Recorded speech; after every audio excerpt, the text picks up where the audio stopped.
Hello વિદ્યાર્થી મિત્રો, ધોરણ 6 વિષય વિજ્ઞાન અને ચેપ્ટર 5 જેનું નામ છે પદાર્થનું અલગીકરણ.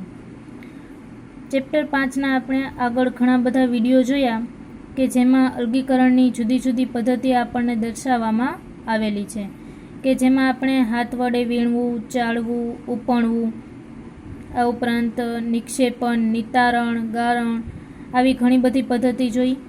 આગળના વિડીયામાં આપણે બાષ્પીભવન પદ્ધતિ જોઈ કે બાષ્પીભવન એટલે કે પાણીને વરાળમાં રૂપાંતર કરવાની ક્રિયા એટલે બાષ્પીભવન. આ ક્વેશ્ચન છે, બાષ્પીભવન એટલે શું છે આપણને પૂછાય. આ બધી પદ્ધતિ છે એ આપણા માટે ખૂબ જ ઇમ્પોર્ટન્ટ છે. હવે આજે આપણે જોઈએ અલગીકરણની એક કરતાં વધુ પદ્ધતિનો ઉપયોગ. અગાઉ વિડીયોમાં આપણે જે પદ્ધતિ જોયા કે જેની અંદર છે એ એક પદ્ધતિ આપણને દર્શાવવામાં આવેલી હતી. હવે આજે છે એ અલગીકરણની એક કરતાં વધારે પદ્ધતિનો ઉપયોગ છે આપણે જોવાનું છે કે મિશ્રણમાંથી પદાર્થના અલગીકરણની કેટલીક પદ્ધતિઓ આપણે જોઈ.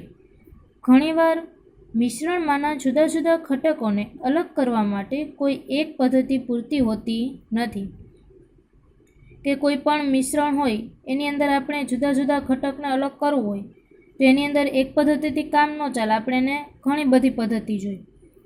આવી પરિસ્થિતિમાં આપણે એક કરતાં વધારે પદ્ધતિનો ઉપયોગ કરી શકીએ છીએ.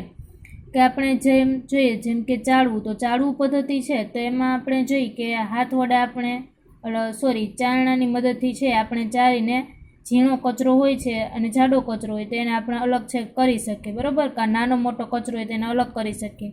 હાથ વડે વીણવું તો એ એક જ પદ્ધતિની મદદથી આપણે એને છે એ હાથ વડે વીણી શકીએ. હવે જ્યારે આપણે ઘઉં સાફ કરવા હોય તો ઘઉં સાફ કરવા હોય તો એની અંદર ખાલી હાથ વડે વીણવું પદ્ધતિ ન ચાલે, બરાબર.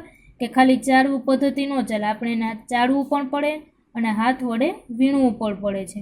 પહેલાં આપણે એને ચાયણો મારીને ચાળી લઈએ છીએ અને પછી આપણે એને હાથ વડે વીણીએ છીએ. તો ઘઉં સાફ કરવા છે તો આપણે એમાં અલગીકરણ માટેની બે પદ્ધતિ એટલે કે એક કરતાં વધારે પદ્ધતિ છે એ યુઝ થાય છે. હવે અહીંયા આપણને પ્રવૃત્તિ 7 આપેલી છે કે રેતી અને મીઠાનું મિશ્રણ લો, તેને કઈ રીતે અલગ કરીશું. કે રેતી અને મીઠાનું મિશ્રણ, કે રેતી અને મીઠાને મિક્સ કરી લેવાનું, હવે તેને આપણે અલગ કરવાનું છે, તો કઈ રીતે અલગ કરશું. આપણે એ જોઈ ગયા છીએ કે હાથથી વીણવાની રીત એ ખાસ વ્યવહારુ નથી. હવે રેતીને મીઠાનું આપણે મિક્સ કર્યું હોય તો આપણે રેતીને મીઠાના હાથ વડેથી આપણે અલગ કરી શકતા નથી. એટલે શું કરવાનું, તો કે આ મિશ્રણને બીકરમાં રાખી તેમાં થોડું પાણી ઉમેરો. એટલે સૌપ્રથમ શું કરવાનું, તો કે રેતી અને મીઠાનું મિશ્રણ છે જે મિક્સ કરેલું છે એને એક બીકરમાં એટલે કે ગ્લાસમાં, પ્યાલામાં રાખી દેવાનું, એની અંદર થોડું પાણી ઉમેરવાનું. બીકરને થોડો સમય બાજુ ઉપર રહેવા દો, કે બીકરને થોડી વાર સાઈડમાં મૂકી દેવાનું. હવે શું નોંધ્યું, આપણે શું ઓબ્ઝર્વ કર્યું કે રેતી છે એ નીચે તળિયે બેસવા લાગે છે. રેતી અને મીઠાનું મિશ્રણ મિક્સ કર્યું, પછી એની અંદર પાણી એડ કર્યું, ત્યારબાદ આપણે જોયું કે રેતી છે. હવે આપણે અગાઉ નિક્ષેપણ નિતારણવાળી પદ્ધતિ હતી એમાં આપણે જોયું કે ભારે પદાર્થ હોય છે તળિયે બેસી જાય છે. પાણીની અંદર રેતી નાખે એટલે રેતી તળિયે બેસવા લાગશે. હવે રેતીને નિતારણ કે ગારણ દ્વારા અલગ કરી શકાય છે. હવે એ રેતી છે એને ધીમે ધીમે નિતારણ એટલે કે એક પાત્રમાંથી બીજા પાત્રમાં ધીમે ધીમે ગ્લાસ આપણે રેડીએ એટલે પાણી છે એ બીજા ગ્લાસમાં વહી જાય અને રેતી તળિયે બેસી જાય, એને કહેવાય નિતારણ. અને ગારણ તો જેને તો આપણને ખબર જ હોય, બધું આખું પાણી ગાળી લઈએ એટલે જે રેતી છે એ ગાળણીમાં રહી જશે અને પાણી છે એ અલગ પાત્રમાં જતું રહેશે. આ રીતે રેતીને નિતારણ કે ગાળણની પદ્ધતિથી અલગ કરી શકાય. નિતારેલા પાણીમાં શું હશે? શું તમને લાગે છે કે આ પાણીમાં શરૂઆતમાં હતું તે મીઠું હશે?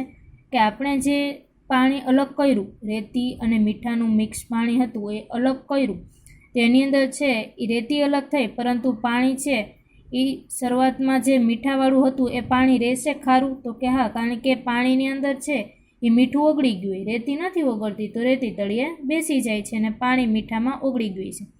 તો એમાંથી આપણને જે રેતી અને મીઠાનું મિશ્રણ છે તેમાંથી રેતી આપણને અલગ મળી ગઈ, પરંતુ આપણે અહીંયા શું કરવાનું છે, તો કે રેતી અને મીઠું બંનેને અલગ કરવાનું છે. તો આપણને રેતી મળી ગઈ છે, હવે મીઠું અલગ કરવાનું.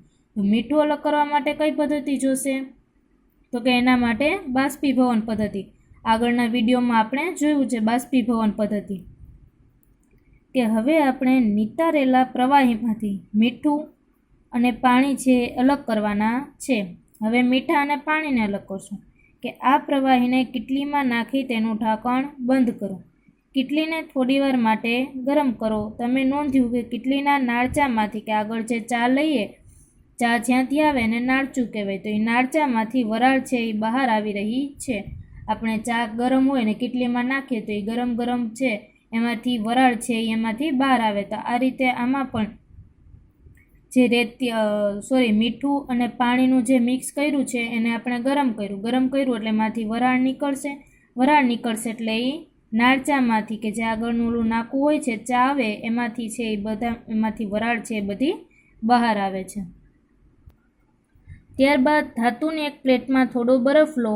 આકૃતિ 5.13માં દર્શાવ્યા મુજબ પ્લેટને કીટલીના નાળચાથી સહેજ ઉપર પકડી રાખો.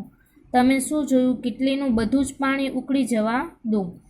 હવે શું કહે છે? તો કે ધાતુની એક પ્લેટ લેવાની, પ્લેટની અંદર છે એ થોડોક બરફ નાખવાનો. હવે આકૃતિ 5.13, જો આપણી આકૃતિ અહીંયા 5.13 છે, જેની અંદર બે પદ્ધતિ છે, એક બાષ્પીભવન છે અને બીજી છે ઘનીકરણ. આ પણ ઘનીકરણ અને બાષ્પીભવન બંને અલગીકરણની જ પદ્ધતિ છે. બાષ્પીભવન છે એ આપણે શરૂઆતના લેક્ચરમાં જોઈ, આગળના લેક્ચરમાં આપણે જોયું વિડીયોમાં. હવે કીટલીનો જે નાળચું છે એમાંથી ગરમ વરાળ છે એ બહાર આવે છે, બરાબર, અને પ્લેટ ઉપર છે આપણે બરફ રાખેલો છે. હવે વરાળ છે એ બહાર આવશે એટલે પાણી છે એ ઉડી જાય. એટલે પાણી છે એ બધું ધીમે ધીમે છે એ બીકરની અંદર પડે છે અને જે મીઠું છે એની અંદર છે ક્ષાર સ્વરૂપે આપણને મળે છે. આગળ જોઈએ કે જ્યારે વરાળનો સંપર્ક બરફવાળી પ્લેટ સાથે થાય છે ત્યારે તેનું સંઘનન થાય છે. જે આ કીટલીમાંથી વરાળ નીકળે છે એ વરાળનો સંપર્ક, એટલે કે વરાળ જ્યારે બરફની પ્લેટ સાથે અડશે એટલે તેનું સંઘનન થાય છે અને પ્રવાહી સ્વરૂપમાં પાણી બનાવે છે. હવે આપણને ખબર છે કે ઘણી વખત છે આપણે કોઈ પણ કંઈક ગરમ વસ્તુ રાંધેલી હોય, હવે એ રાંધેલી હોય તો આપણે થોડીક વાર માટે એને ખોલી નહીં, તો ઉપર છીબુક આ પ્લેટ ઢાંકી દીધું હોય, થોડીક વાર ખોલી નહીં એટલે ગરમ વરાળમાંથી શું થઈ જશે? એમાંથી પાણી બની જાય છે. તો અહીંયા પણ એ જ રીતે થાય છે. હવે પાણીના જે ટીપા તમે પ્લેટ પરથી પડતા જુઓ છો તે વરાળના સંઘનનથી થાય છે. પાણીની વરાળનું તેના પ્રવાહી સ્વરૂપમાં રૂપાંતર થવાની ક્રિયાને ઘનીભવન કહેવામાં આવે છે. 1 માર્ક્સની વ્યાખ્યા: પાણીની વરાળનું તેના પ્રવાહી સ્વરૂપમાં રૂપાંતર થવાની ક્રિયાને ઘનીભવન કહે છે. બરોબર. પ્રવાહીનું વરાળમાં રૂપાંતરણ થાય એને બાષ્પીભવન કહેવાય. જો યાદ રાખજો, બંને છે એ આડાવડું થઈ જશે. પ્રવાહીનું વરાળમાં રૂપાંતરણ થાય તો એને બાષ્પીભવન કહેવાય, પરંતુ જે પાણીની વરાળનું તેના પ્રવાહી સ્વરૂપમાં રૂપાંતર થવાની ક્રિયાને ઘનીભવન કહેવામાં આવે છે. પાણીની જે વરાળ થઈ હોય, બરાબર, એને બાષ્પીભવન કહેવાય, પરંતુ એ પાણીની વરાળનું તેના પાછા પ્રવાહી સ્વરૂપમાં રૂપાંતર થાય તો એ ક્રિયાને ઘનીભવન કહેવામાં આવે છે. તમે ક્યારેય થોડીવાર પહેલાં જ ઉકાળેલા દૂધના વાસણ પર ઢાંકેલી પ્લેટના નીચેના ભાગમાં જામેલા પાણીના ટીપા જોયા છે? ઉકાળેલું દૂધ હોય અથવા દૂધ ગરમ કર્યું હોય એના ઉપર છે એ આપણે છીબું ઢાંકી દેવાનું. છીબું ઢાંકી દઈએ એટલે નીચેના ભાગમાં થોડીક વાર પછી છીબું લેશો એટલે નીચેના ભાગમાં પાણીના ટીપા છે જોવા મળે છે. એ શેના લીધે થયું હોય? તો કે આ બાષ્પીભવનને ઘનીભવનને લીધે છે. બધું જ પાણી બાષ્પીભવન થઈ જાય પછી કીટલીમાં શું બચે છે? હવે આપણે જોવાનું કે બધું પાણી છે એ આકૃતિમાં દર્શાવ્યા મુજબ બાષ્પીભવન થઈ જશે, તો હવે આપણને કીટલીમાં શું જોવા મળે છે?